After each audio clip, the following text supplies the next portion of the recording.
talking about the complications of placenta previa. What can be the complications of placenta previa? Now we have already discussed most of them, but let us just quickly enumerate. What will the mother present with?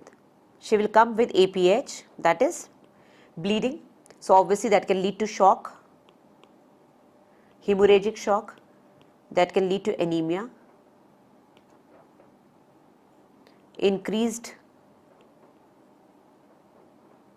morbidity and mortality because of bleeding. She can have all the obstetric complications like PROM, that is premature rupture of membranes. She can go into preterm labor. She can even have abruption. In around 30% cases, abruption and placenta previa, they coexist, they come together. Okay?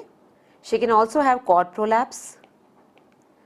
I told you there is a dangerous condition known as type 2 posterior placenta previa. This is the most dangerous placenta previa because it can lead to cord compression, cord prolapse, and even compression of the placenta can cause fetal asphyxia. So she can have all these complications, the mother. Now she can also present with malpresentations.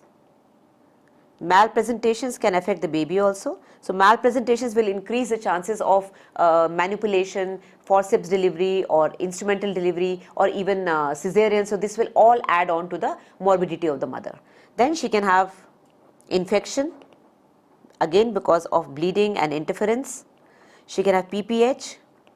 PPH can be because of what? PPH can be because of poor retraction of the lower segment because the oxytocin receptors are less. Moreover, there may be placental abnormalities, succenturate low, bilow beta that can cause bleeding, right? So, an atonic lower segment, a succenturate lobe or a placenta bilow beta, or a morbidly adherent placenta. A morbidly adherent placenta can also lead to PPH. So the causes of PPH in placenta previa can be atonicity, it can be some abnormal placenta, or it can be a morbidly adherent placenta which is adherent to the previous scar, or it is just going into the myometrium.